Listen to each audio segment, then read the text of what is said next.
continue with the discussions on the audio coding, and in the last class I had talked about some of the very basic concepts pertaining to the audio coding, and today we are going to take up one specific audio coder, and that is the AC3 audio coder. This we are going to discuss in some details today. So, before we go into the audio coding techniques adopted in the AC3, let us first spend little time on what any general audio codec must contain. Now, in the last class we had got certain concepts, and as I had told that the phenomenon of masking is really very important in terms of the psychoacoustic beat allocations. So, there what we actually do is that depending upon the signal, some specific maskers, okay, the tones which tend to mask the other signals, okay, those maskers are identified, and then those maskers will serve as the masking signal to mask any other signal which are rendered inaudible. So, essentially what we should do is that the beat allocation should be done in such a way that the signal to noise ratio resulting out of this, or rather to say the noise level that is incurred in the process of beat allocation, okay, resulting out of the quantization noise, that noise level should never exceed the masking level, and as long as it is kept just below the masking level, we need not have to allocate any extra bits. So, that is why some amount of bit saving could be done by taking advantage of the masking phenomenon. Now, the masking phenomenon that we described in the earlier class is also referred to as what is known as the simultaneous masking. And why simultaneous? Because there it was assumed that the maskers and the maskees, okay, they are as if to say appearing at the same time instant. Okay. So, that is why they are called as the simultaneous masking, but it has also been observed that other than the simultaneous masking, there is also a kind of masking that occurs, and that is known as the temporal masking. By temporal masking, what we mean to say is that the masker and the maskee may not happen exactly at the same instant. Okay. In general, one can say that the maskees, I mean the ones which get masked, okay, should precede the masker. Means if the masker happens now, then its effect would be such that the maskees can have the effect of the maskers, or some masking effects will be felt even after the masker has occurred. Okay.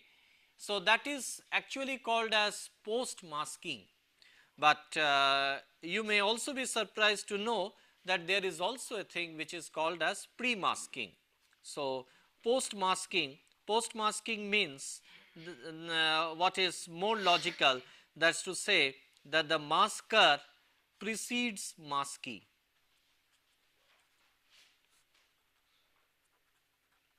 In time, and there is also what is called as pre-masking, and in case of pre-masking, the masker follows the maskee. Looks little awkward that the masker appears later than maskee, but it is indeed so. I mean, it has been observed experimentally. What actually happens is that the masker being a very strong signal and maskee being a relatively weaker signal, okay, in the psychoacoustic phenomenon, that is to say, as far as our perception is concerned, it is seen that even though the maski may follow little earlier, okay, but to a limited extent the masker can also mask the maskies, okay, by this phenomenon what is known as pre-masking. Okay. So, temporal masking also is an important phenomenon, okay, although there the post masking happens to be more prominent as compared to the pre-masking, but some effect of pre-masking is also felt. Now, this is about the masking phenomenon. Already we have discussed in sufficient details about the masking phenomenon, and then also talked about the various definitions like the signal to mask ratio, mask to noise ratio, and how it is related to the signal to noise ratio. These aspects we have seen. And now, let us go over to the general perception based coder. Now, a general perception based coder should look like this, that this is where we have the PCM input, the pulse code modulated input of the audio samples. So, this is the PCM audio samples, and this bifurcates into two parts, one in which it is buffered and the other in which its FFT is taken. Now, the part for which the FFT is taken, okay, the FFT outputs, okay, are considered in order to compute the masking threshold. This I have already talked in the last class, that what is the masking threshold. Okay. So, masking threshold is actually computed based on the psychoacoustic observation, and then the masking threshold basically decides the number of bits which are to be allocated. So, there is a block which is called as the dynamic bit allocator,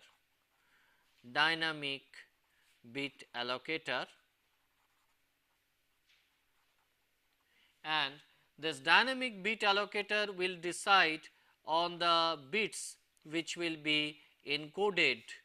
Okay. So, there will be an encoder.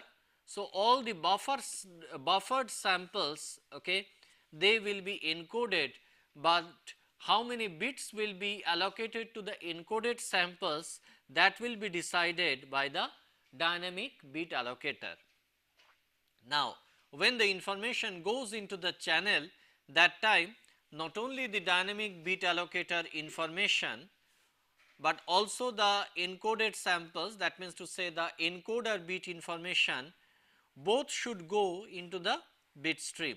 So, we must have a multiplexer, and the multiplexed output will be fed, okay, to the channel, okay, and the channel we can assume it to be a digital channel, although I mean there is no problem if we assume analog channel, in which case we have to convert from the digital to the analog and then transmit it, but in general one can assume a digital channel, and at this point of time we need not have to consider the losses that is involved in the channel. So, assuming that the channel is lossless, so this is the digital channel.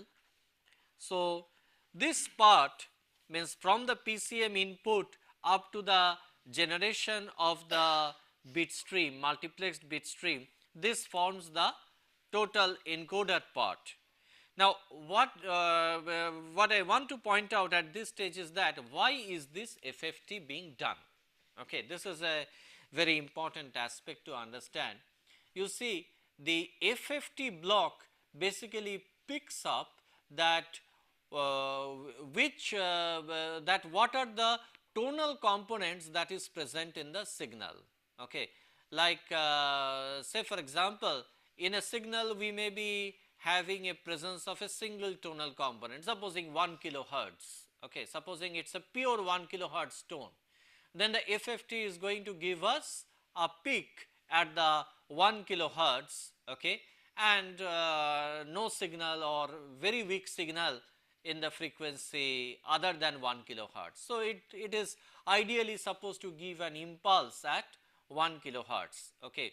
If we have 1 kilohertz as well as let us say 1.7 kilohertz, then we will be having two tonal components, one at 1 kilohertz, one at 1.7 kilohertz. Now, actually in an audio frame, okay, we will be having presence of several such tonal components. Okay. It is never going to be a single tone, but always going to be a combination of different tonal components.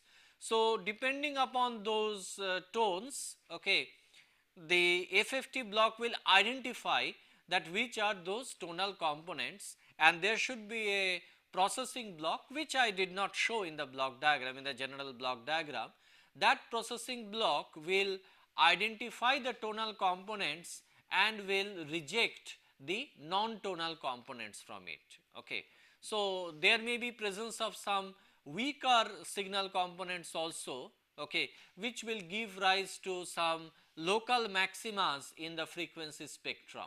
Okay. You can obtain basically through FFT, what you are doing is to obtain a frequency spectrum.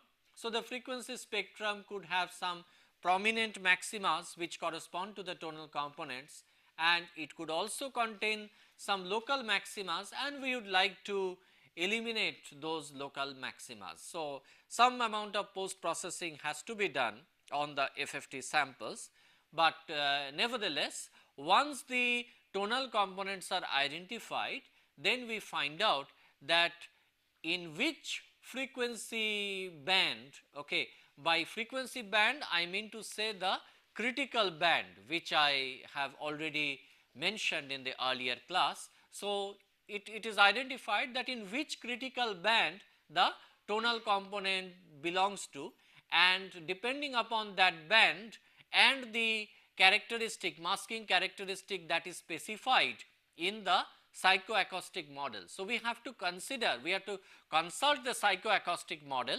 So, depending upon the strength of the tonal component and the frequency band or critical band to which it belongs, okay, we will be computing the masking threshold, and it is this masking threshold based on which the allocation is done. So, it is a complete encoder where the perceptual bit allocation is considered. Okay. Now, in the decoding process we have to do exactly the reverse of this. So, definitely a decoder has to start, I mean if it receives the signal from the same digital channel, okay, then the decoder has to start with a block which is performing a demultiplexing. So, it must have a demultiplexing, and the demultiplexing should separate out these two components, because here we have got two components, one is the encoder information and the other is the bit allocation information. Okay. So, this has to be separated out. So, the demux will have two paths. So, one is the actual coded signals. So, they are to be decoded. So, we must have a decoder, okay, that will be applied on the samples, but we cannot decode exactly till the time we obtain the bit allocation information. The bit allocation information also has been put through this multiplexer in a coded form.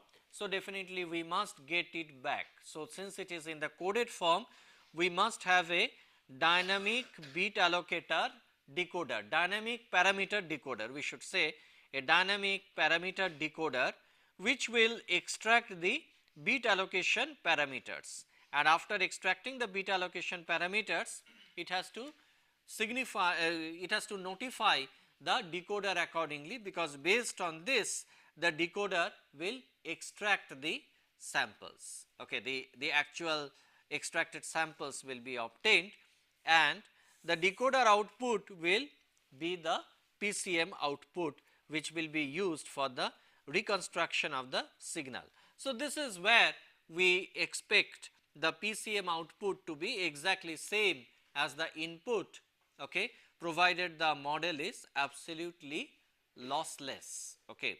But nothing is lossless, because even in the, I mean, in order to achieve some amount of compression, even this encoder what I have shown as a big block, okay, is also containing a quantizer. So, there will be some quantization, and more importantly you will also have some channel noise that is associated with it. So, the PCM output only under ideal condition could be the same as that of the PCM input, right. So, this is the generalized. So, I can say that this is the block diagram of a perception based coder decoder. So, block diagram of perception based, perception in this case the audio perception. So, this is perception based coder and decoder.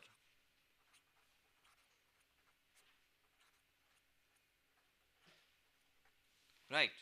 And in fact, this is the general structure, okay, which is followed in the MPEG audio coding, okay, and also to a great extent this same model is followed in the AC3 codec, which I am going to describe to you now, right. So, in the so now talking about the AC3, AC3 as I had mentioned is the coding standard that was actually proposed by the Advanced Television Systems Committee. So, this was by the Advanced Television Systems Committee. In fact, it was developed by the Dolby Advanced Television Systems Committee, or the, or in short form what is known as the ATSC. ATSC, and ATSC had adopted this AC3 standard for the high definition television or the HDTV applications in United States.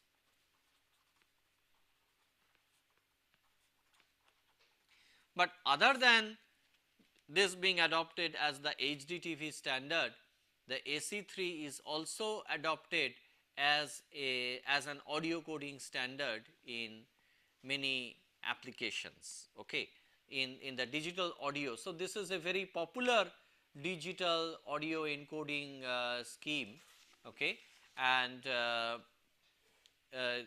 here basically this supports, I mean, the beauty of the AC3 is that it supports multiple audio channels. So, it encodes multiple audio channels into one bit stream.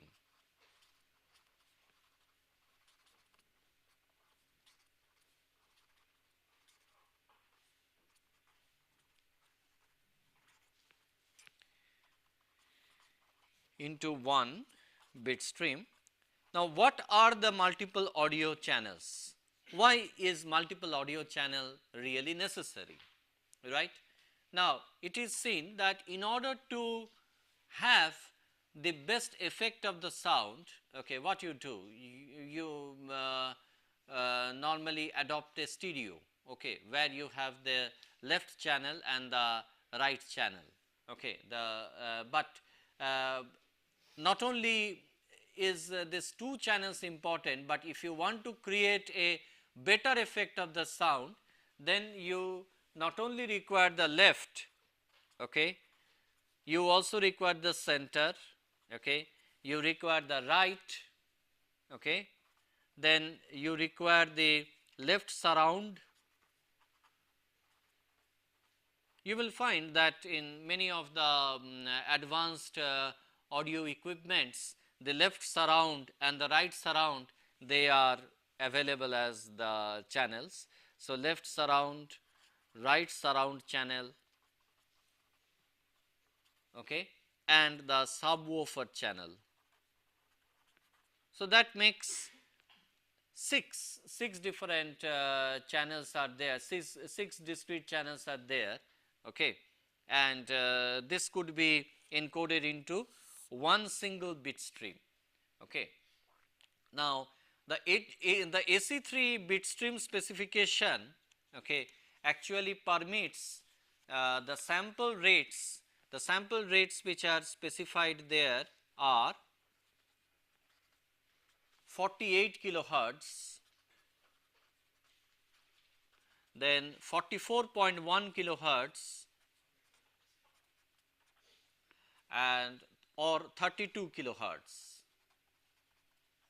okay, and it supports data rates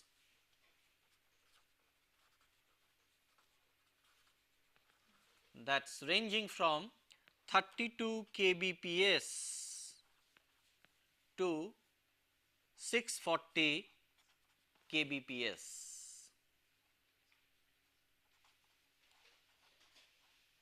Okay.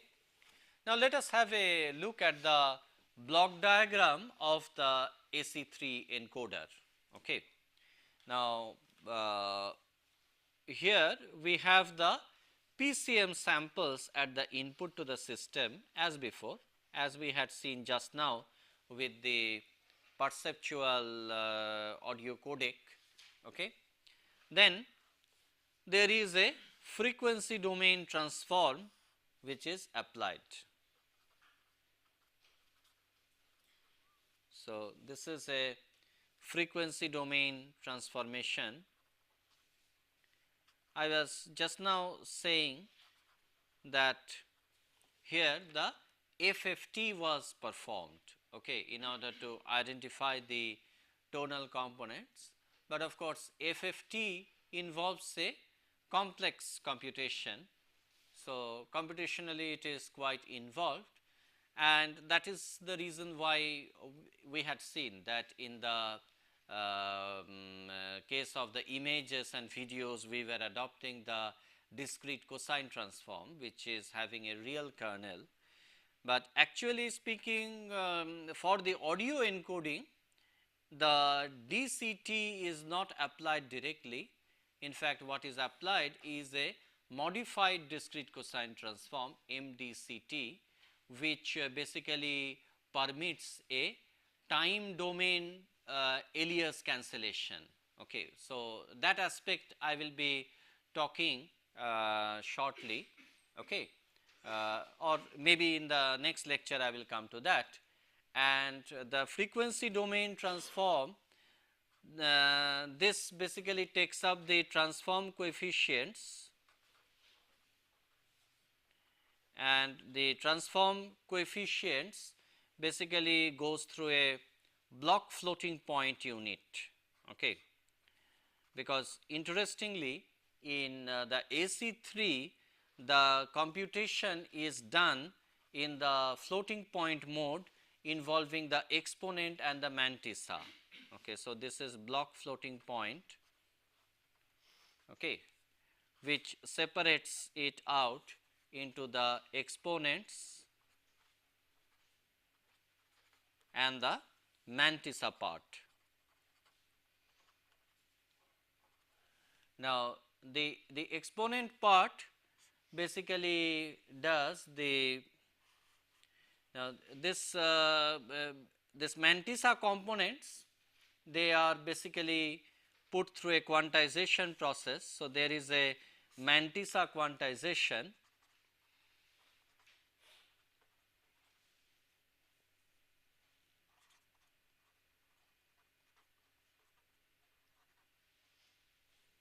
and the exponent part goes through a bit allocation. So, there is a bit allocator. So, the bit allocation model basically controls the mantissa quantization. Okay. So, for the mantissa components, how many bits will be allocated, that will be decided by this bit allocation model. So, basically this is a variable length encoding which is being done for the mantissa, whereas a fixed length encoding is done for the exponent part. Okay. Now, then what happens is that this exponent as well as mantissa along with the bit allocation information, okay, that should go into the encoded bit stream. Am I right? Because all three are important. We not only need the exponent, but we also need the quantized mantissa. Okay. So, there should be a block which we call as the bit stream packing. So, this is the bit stream packing.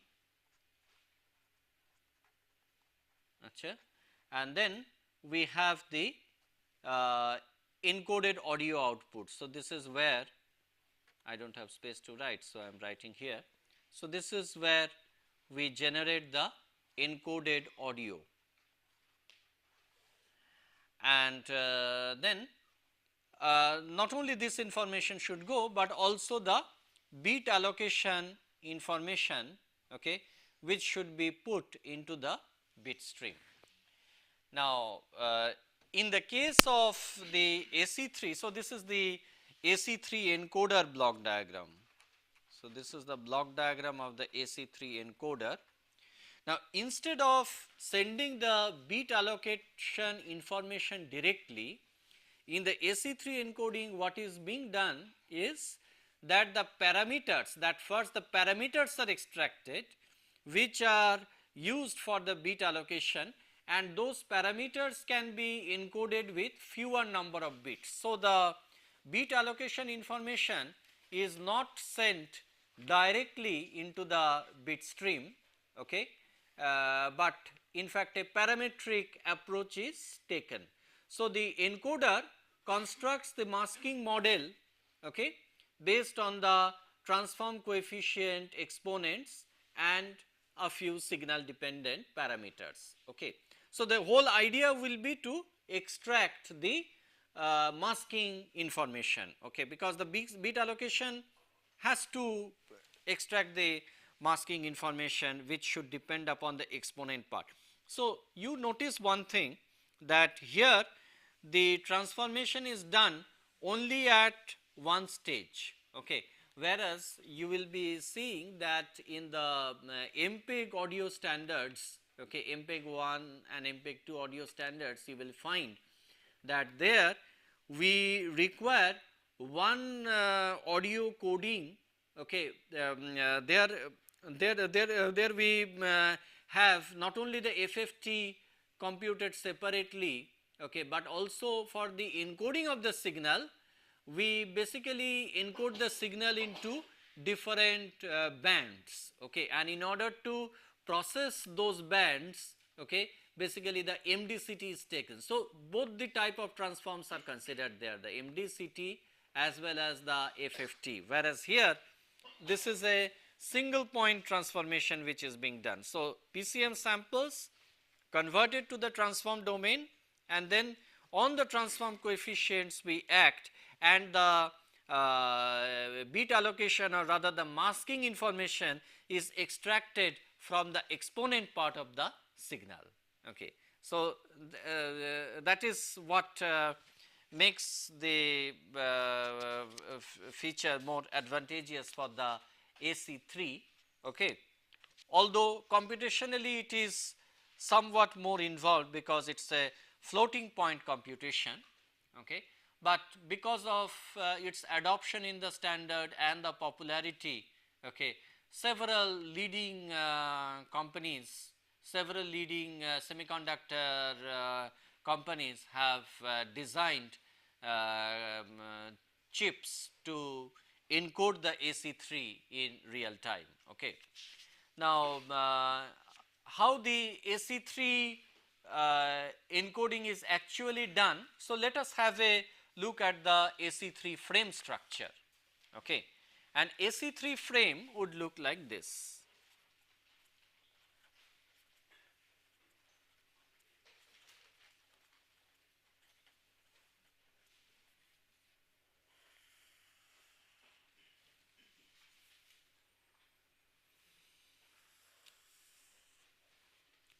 And AC3 frame will first have a synchronization character, and then it will have the cyclic redundancy check. So, CRC. So, in fact, there are two cyclic redundancy check blocks. So, this is called as the CRC1 block, and at the end of the AC3 frame we will be finding yet another cyclic redundancy check. So, there will be another CRC block at the end, and we call that as the CRC2. So, we have got CRC1 here at the beginning just after the sync characters, and the frame ends with another block of CRC characters, which is the CRC2.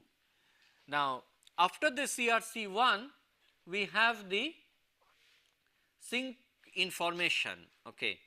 The sync information, or rather to say the SI, is followed just after the CRC1, and the SI is followed by the bit stream information. So, there are two fields, SI and BSI. So, what are these? Okay, SI is the sync information, and the BSI is the bit stream information.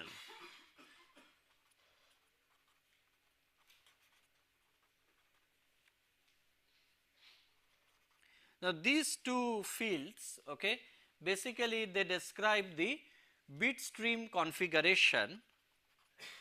So, they specify the bit stream configuration, and as a part of bit stream configuration what you need to specify is the sampling rate, that has to be specified, okay. The data rate, then the number of coded channels,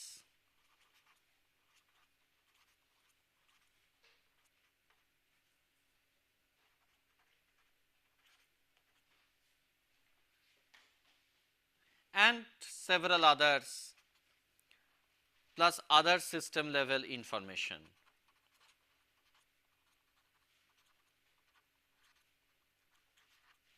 So, this will go as, I mean, you can say that these are sort of header information to the AC3 frame structure. Okay. Now, followed by the SI and the BSI, we have the actual audio blocks. Okay. And this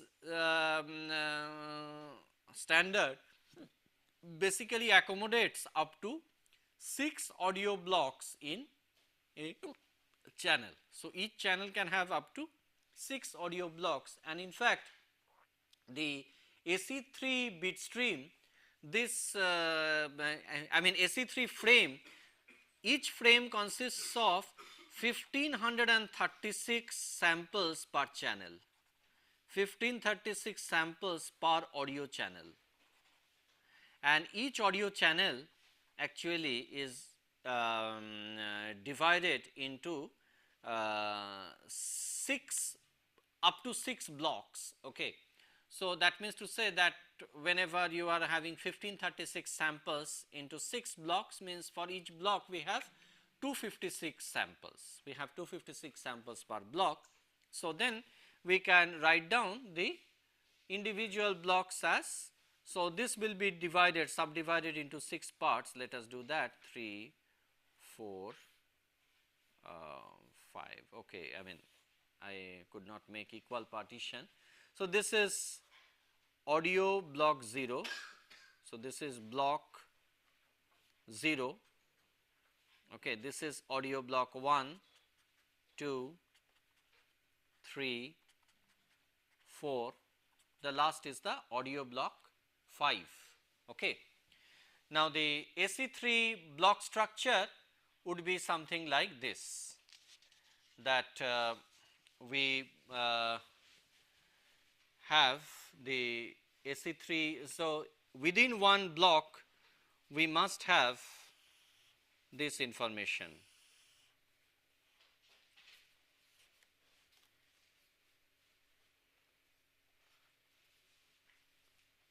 So, we have the block switch flags,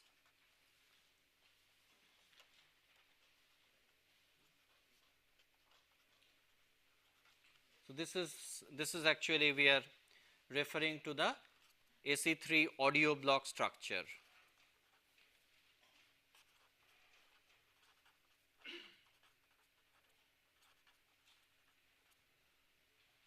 Okay.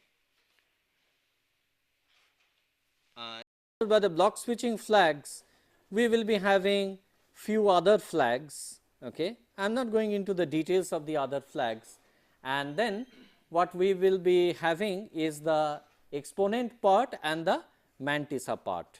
So, there will be the exponents, and followed by the exponents we will be having the mantissa. No, but between the exponent and the mantissas we are going to have the bit allocation parameters. So, there will be bit allocation parameters, okay, and then we are going to have the mantissas. Okay. So, this is going to be the AC3 block structure. Now, it is seen that the coding efficiency of the AC3 that improves with the number of I mean as the number of source channels increase. Okay. So, this point we must take into a note that the coding efficiency improves with the number of channels.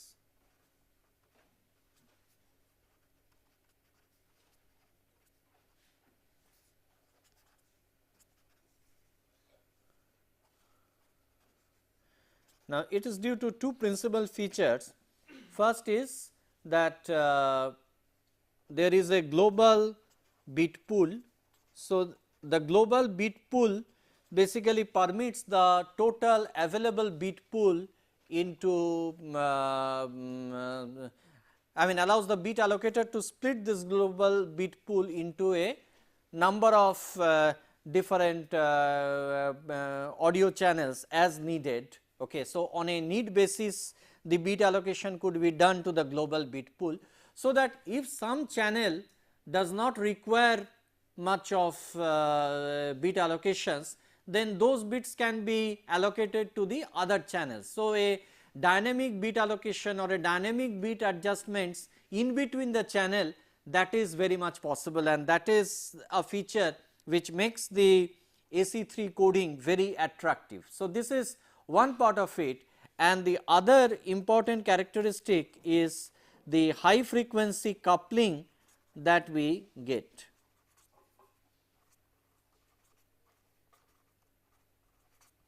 Okay. In high frequency coupling, we mean to say that we have the presence of a number of high frequency channels. Now, in the channels, okay, between the high frequency information there could be some correlation, okay, and it is also seen that at the high frequency the ear cannot detect the individual cycles of an audio waveform, and instead it responds only to the envelope of the audio waveform. Okay. So, the coupling, I mean if we are adopting a high frequency coupling, then coupling basically reduces the high frequency components of the correlated channels into a single coupling channel. So, high frequency coupling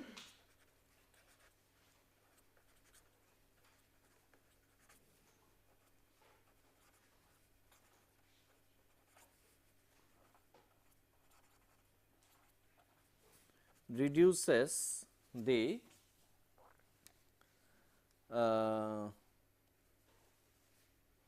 high frequency components of correlated channels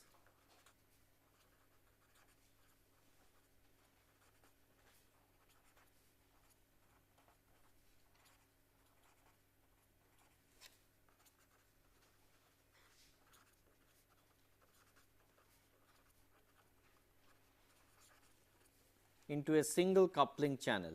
And this is intuitively obvious also, that after all what are these channels? These channels are derived from the same sound source. It is not that these are independent time, I mean these are independent sources. Okay.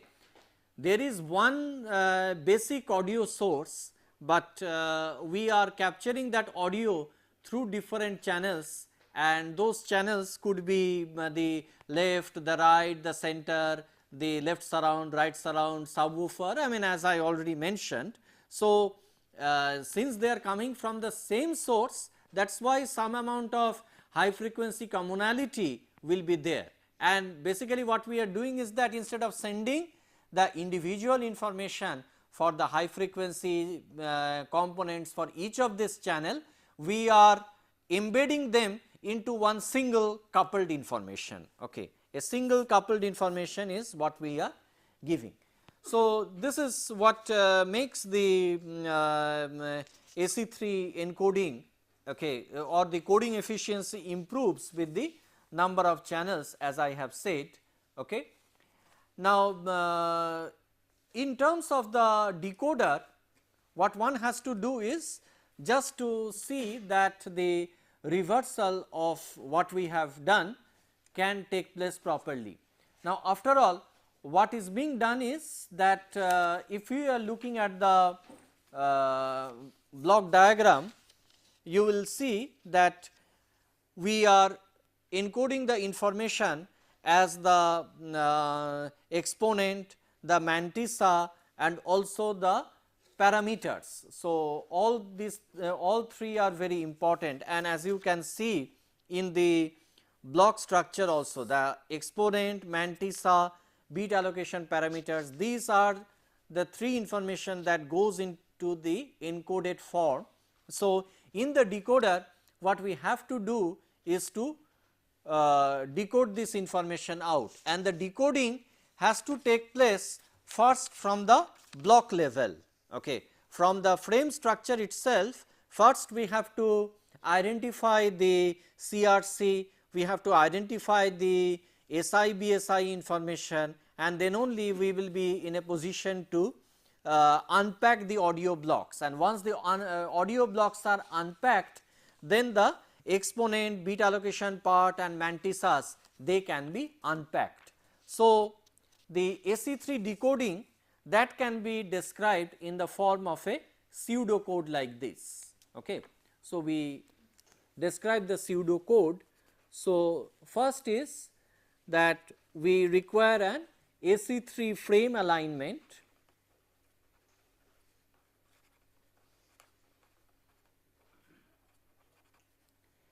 as also the CRC check.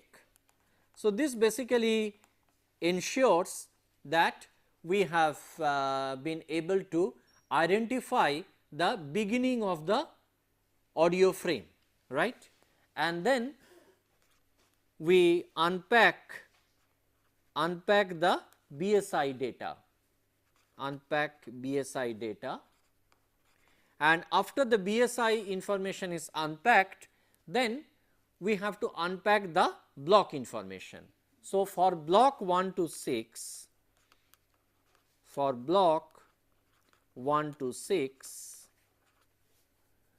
we unpack the fixed data. What is the fixed data? It corresponds to the flags which I was mentioning.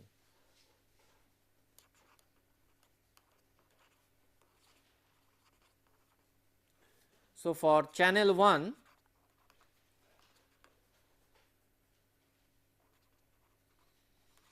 to the number of coded channels.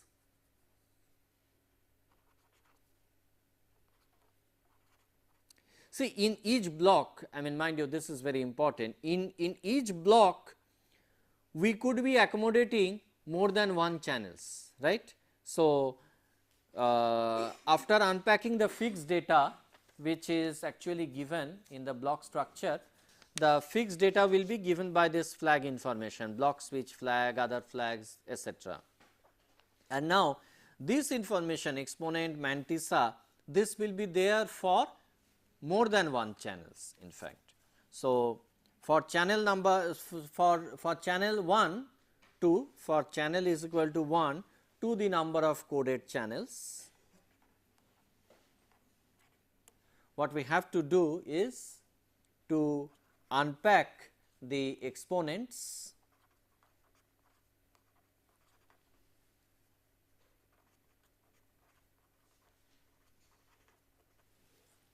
and then these exponents basically correspond to each of the frequency components. Now, these frequency components, they belong to different bands. By bands I mean to say the critical bands of the psychoacoustic model. So, for band number 1, so after unpacking the exponents, for band number 1 up to the number of bands, what we have to do is to compute the beat allocation, means extract the beat allocation parameter. So, compute the beat allocation, then you have to unpack the mantissas.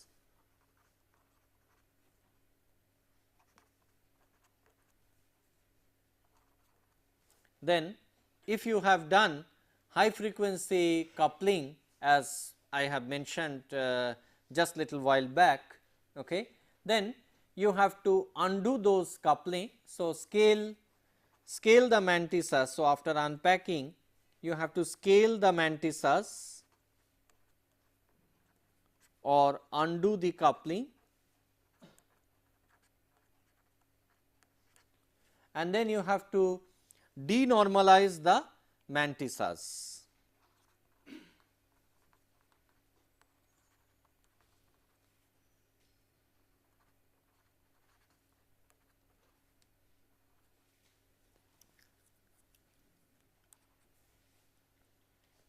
And after doing that, what we have to do is, see, these are in the these data are in the transform domain, because so far we have extracted only the transform coefficient. I mean, remember the block diagram, that in the overall block diagram we have it like this,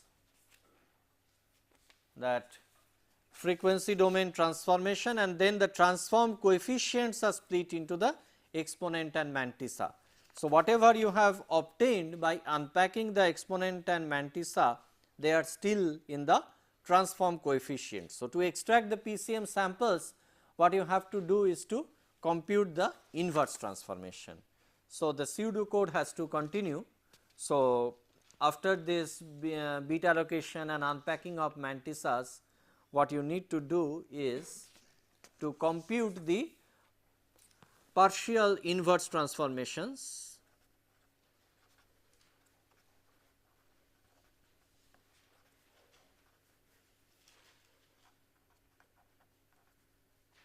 In fact, the partial inverse transforms are calculated because the technique that is adopted in the transformation is the MDCT. So, there is always a partial overlap and add method, okay, which is used in order to get back the coefficients, get back the original time domain or PCM samples, okay. And then what we have to do is to down mix these transform coefficients, okay, to appropriate output channels.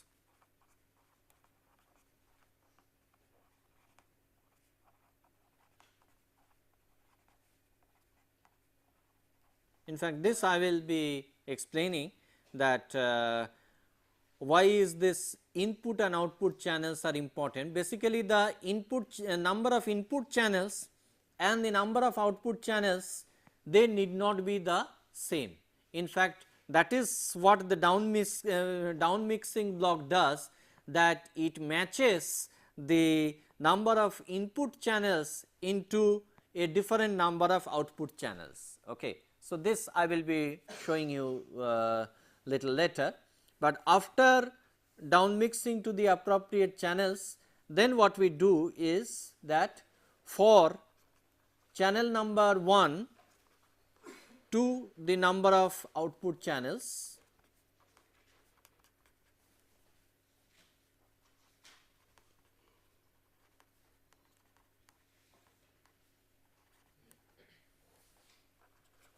we do the windowing and overlap and add,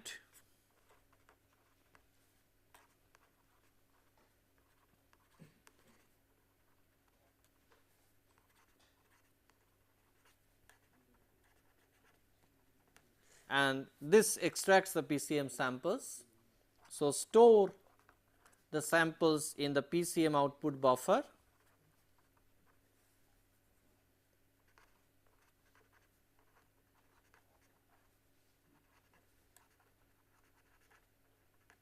and then copy the downmix buffer to the delay buffer.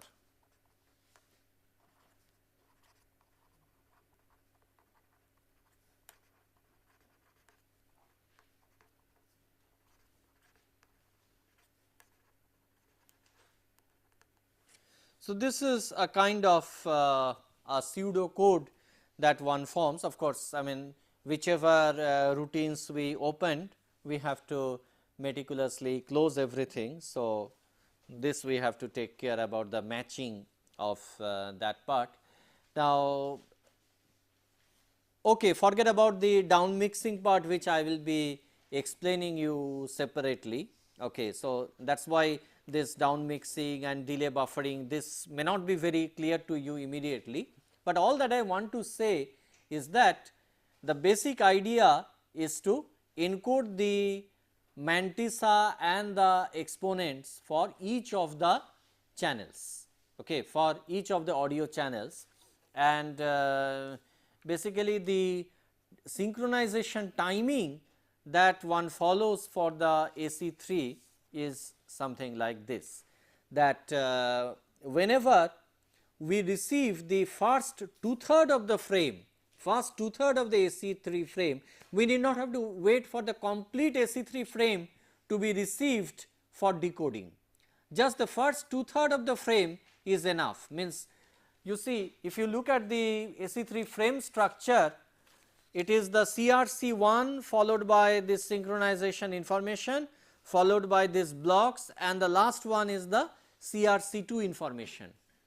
So, I mean it leads us to think that okay, after the CRC2, after we receive CRC2, then only we should start the decoding, but that is not mandatory. I mean we can start the decoding when first 2/3 of the AC3 frame is received, and there the CRC1 and block 0, audio block 0 information, that is enough. So, what we do is that first we check the CRC number 1, okay, decode the audio block 0, then we also decode the audio block 1, and by then the rest 1/3 of the AC3 frames will be received, and then we can look for the CRC2 and decode the remaining audio blocks. Okay.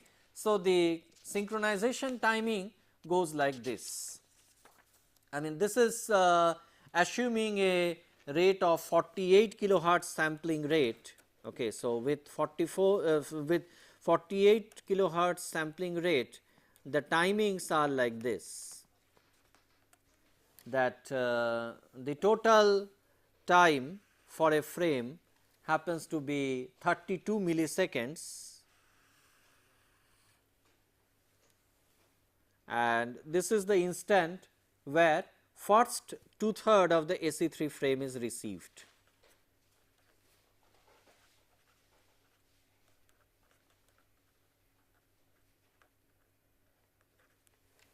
And totally we have here, from here up to, if the audio block 5 ends over here, then we have total 32 milliseconds.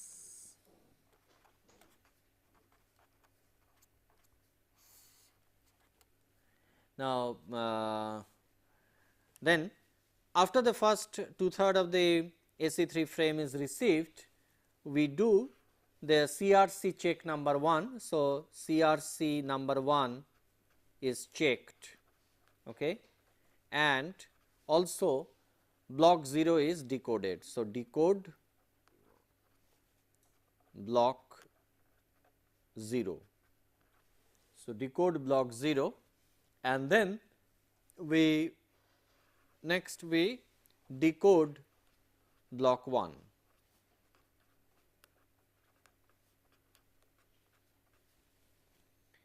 And then next we check CRC 2.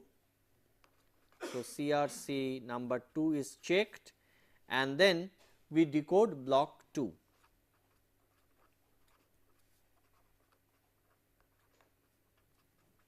So, which means to say that when CRC 2 is checked, by then, so that means to say that at this instant you must have the complete AC3 frame received.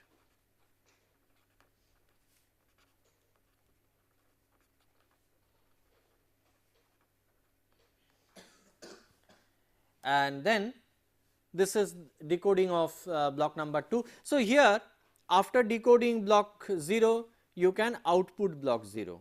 So, this is output block 0. Then after decoding block 1 here you can output block 1 and so on. So, block 2, then comes the block 3. So, this is decode block 3,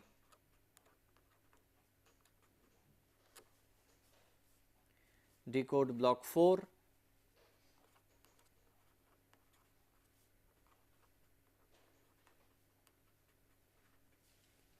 and then decode block 5.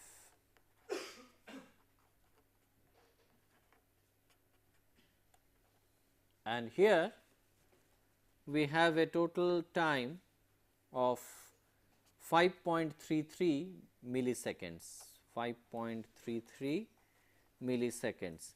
You see this is 1/6 of the total time roughly. Every block time is 1/6 of the total time. So, then you can see that that is so, because 5.33 if you multiply it by 6 then it is 32 the total frame time.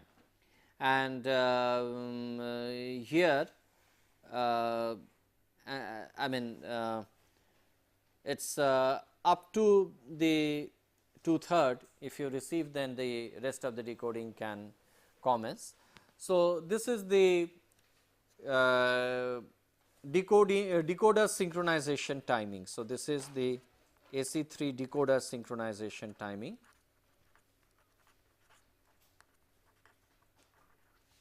So, we will continue with the discussion on the AC3 encoding in the next class.